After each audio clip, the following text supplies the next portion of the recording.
What was the most disrespectful thing someone said to you that was sadly true? You only love the idea of love, but you're not capable of love. It wasn't a romantic partner who said this to me, just a drunk guy the first knew, but he was completely right. I wasn't offended at the time because I was living such a superficial life. I've changed a lot since then.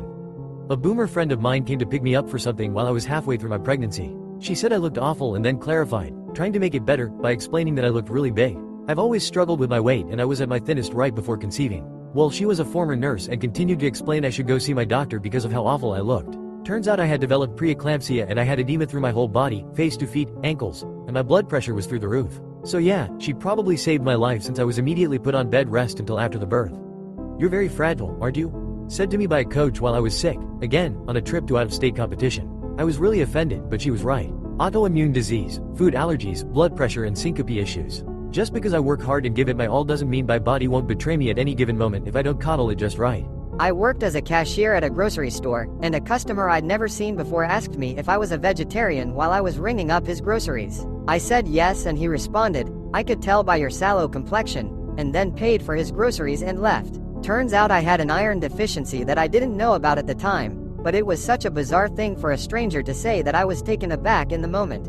One time in the bar, a woman called me disgusting to look at. I was devastated and went home and wasn't happy and drank way too much. The next day, I asked a friend of my sister's to help me out with a makeover. She didn't make me irresistible, but I started getting some dates.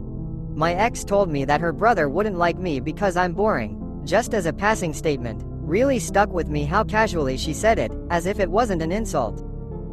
Back during the winter of 2011, I was at a friend's birthday and while most everyone was drunk, they started blasting me and told me how much of a lying asshole I was, calling me a dickhead, a sad attempt at a manipulator and pretty much an incel before the term became popular. It kept on going for a few minutes before I left, bawling my eyes and feeling horrible. That night, I lost 5 friends, but they were right.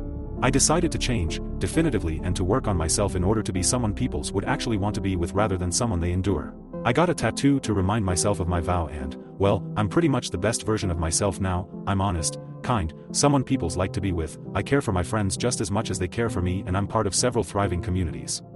Husband, I miss you when you're gone, but I can't stand you when you're here.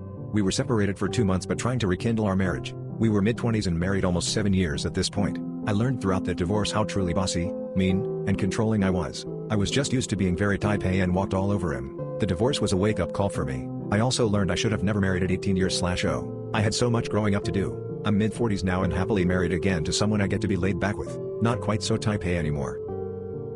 We don't allow nannies here. This was said by the security guy at a very exclusive members-only club. Family member was taking me and a bunch of others for lunch inside. I was holding my baby, and dressed, well, not like somebody who belonged to that club. I had no idea beforehand that I would be going to such a club. This was a quick out-of-town trip to spend some time with family and I had kept all comfort clothes. I was trying very hard not to buy any new clothes till I lost weight and as a result looked shabby. I also don't wear any jewelry on a regular basis. It really hit home why keeping a few good clothes, no matter where you are going, is always a good idea. And also felt horrible about why being called a nanny felt that bad. So much classism and biases to undo. I'm still learning from that TBH.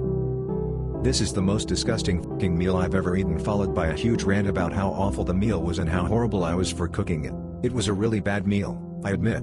It wasn't undercooked or dangerous, just too greasy and it had a weird mix of vegetables. I was 16, and my dad had just gotten custody of me. He worked late, so for the first time in my life I was learning to cook for myself and cooked this disgusting budget meal my mom used to make, because it's all I knew what to make. One night a few days after my boyfriend at the time admitted he had cheated on me, he dropped by unannounced to talk. I was eating dinner so I offered him some because I didn't want to be rude. Wish I told him to fuck off and didn't let him in to begin with.